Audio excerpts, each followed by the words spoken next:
Hello everyone and welcome back to the latest edition of The Light Between Us, exclusive to Wake Up Call with Dan Tortora in partnership with Chick-fil-A Cicero and Chick-fil-A Clay. I'm here today with my special guest, Richard Merrill of Chick-fil-A Clay. Nice to have you here. Thank you.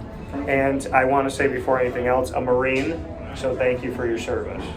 No problem. I always find it hard to say, like, what do we exactly say after that? Yes. Yeah. Well, I can say that I've had family kind of all over the military, and in World War II, a very interesting story in the sense of I had family in the Air Force, the Navy, and the Army.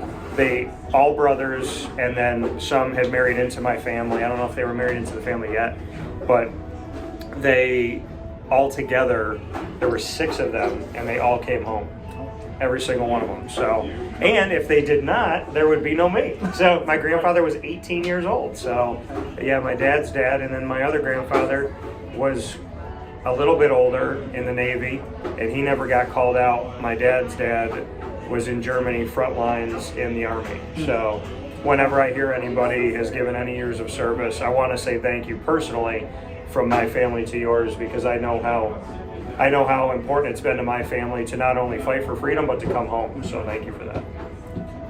So, why did you get involved in the Marines? It was at that point. It was either I was in college for a little bit, and it just wasn't for me. So I had friends that had gone into the Marine Corps, so I figured, let's try it out. So I did, and spent six years active and 2 years inactive. What did you learn? It was good. My job was a little different there because I worked for the PX system. So I ran convenience stores for half of my time, and the other half I was in purchasing. So I bought firearms, ammunition, sporting goods to sell in the stores for all the Marines and their dependents' personal use. So it was fun. Yeah. So you had a unique approach. You're running convenience stores for the Marines. What was that like? What was that interaction like to try and give them, I would think, some level of normalcy? Right. The biggest thing was just joking around with them. You got to know, as you do any place that you work, you get to know some customers that come in, and so we would have nicknames and different things. I just like being able to, especially when I was in purchasing, was being able to get special items that we may not have in the store, but we could order for them. Yeah. So it was nice to satisfy or get something that somebody really wanted. Do you have a story or two of when you surprised somebody with something that they didn't think that they would see or get? No, I think we all knew that we could get it, but there was one. There was a retired Navy guy that wanted a Barrett 50 cal rifle. We didn't carry them, but we could special order them, and this was a specific bolt action rifle, but very big and can shoot quite a long ways. But the funny thing is when it came into the store, it said machine gun, and everyone's calling me up, Corporal Merrill, that we can't order those. And I said, it's not a machine gun, it's a rifle, it's legal, believe me. Yeah. And so that brings back good memories in that it was like, oh my goodness, we bought something we shouldn't have. So the other couple other places, we just have some higher ranks come in, and they would call me Big Money because I was running the stores. So they would say, hey, Big Money, what you got for us? I like that, Big Money. Yeah. So that nickname, has it stuck? No. Okay. So now, going from being in the Marines to ending up at Chick-fil-A Clay, how did this happen? I stayed, when I got out of the Marine Corps, I stayed in retail.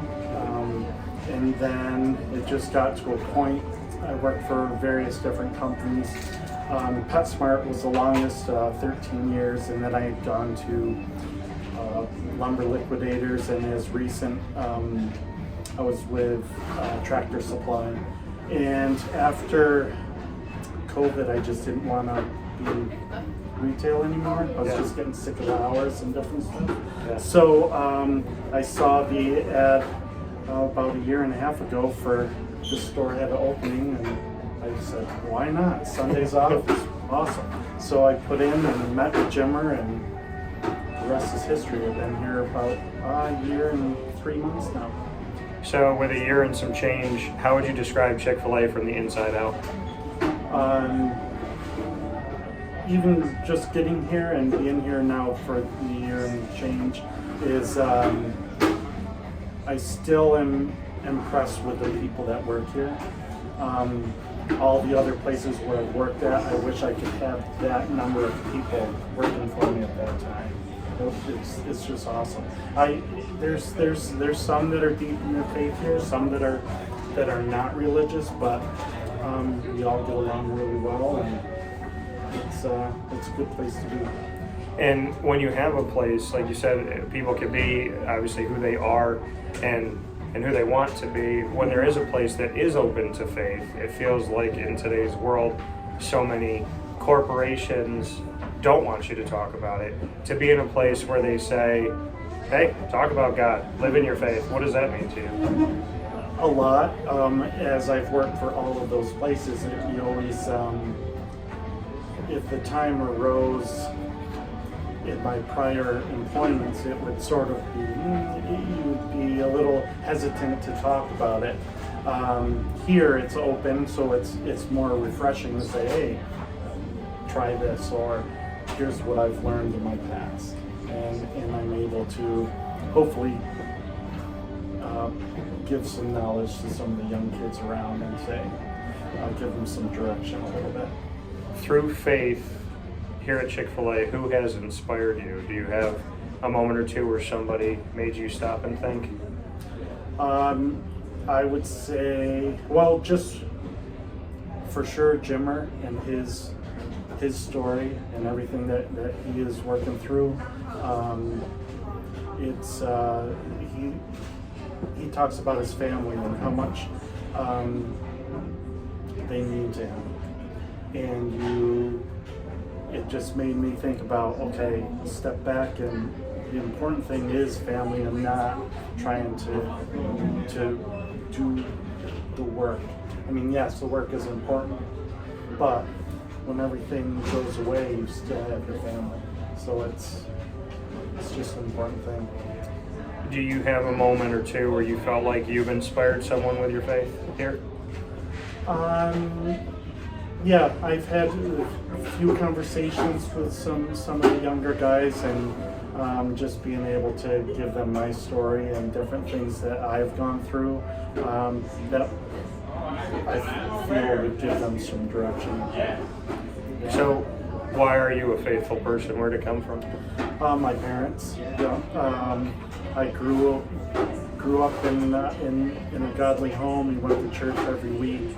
I even went to the middle school and high school that I graduated from was a Christian school in New Hartford, and it was just part of my life. That's what we did every day or every week. Yeah. And it was a routine. That was what I was used to. So that's where it starts. Yeah. Why do you continue it today? Why do you have a relationship with God now? It's more of a, it's not a thing where you have to. It's more of what I want to. It's a personal relationship. It's not like a dogmatic type thing. It's like work out your faith in fear and trembling. It's you're constantly, every day you're being challenged. Yeah. And yeah, you have good and bad days, but you know that God's there to help you out. In hindsight's always 20/20. When you look back at the hard times that you had, you can see where people were brought into your life, or someone else said something, or a different situation happened, and you go, holy smokes, he was leading the whole time and got you through it. So, and I agree with you. You when you grow up as a kid, you go to church because your family brings you there, Mm-hmm. but then you create a personal relationship with God, and that relationship, I think the best way to have a faith and the strongest connection you can have is when you go beyond religion. You go beyond showing up to a building and you literally take your hand every morning and you say, God, thanks for waking me up today. You put your hand out, you let God hold your hand, and you walk with God. How has your relationship with Him evolved? I would say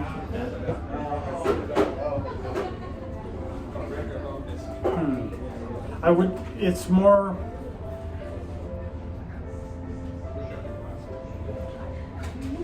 I looked in every situation different ways in what I'm supposed to be learning from that, or where I failed or where I excelled, and then take out of that, okay, what did I learn? What can I do for next time?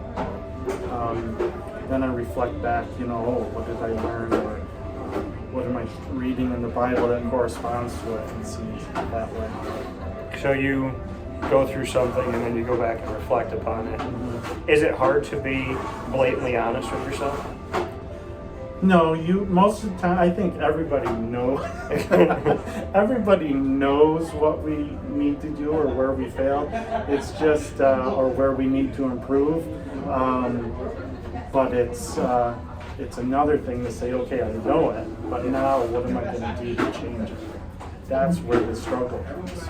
It takes work. Yeah, absolutely. And you have on your shirt here, working in the kitchen at Chick-fil-A, make it good, but it goes beyond just making food. So how do you make it good? How do you make your life good every day? How would you define what it means to make something good? Strive to do your best.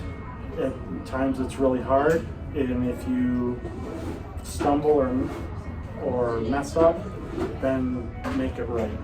If it's gets really busy and you lose your cool, then hey, talk to those around you, because no one's perfect, but we can make things as best we can with God's help. So, but I always, something in the Bible, but my mother always said too, was never let the sun go down upon your wrath.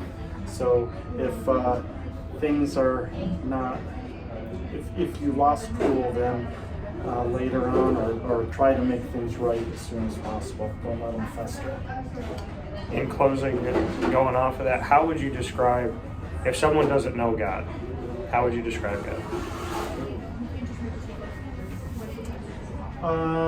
I've described God in a way where he's a personal friend. He wants to be your friend. But he's also, in turn, he's my Lord and Savior, so I want to do things to please him.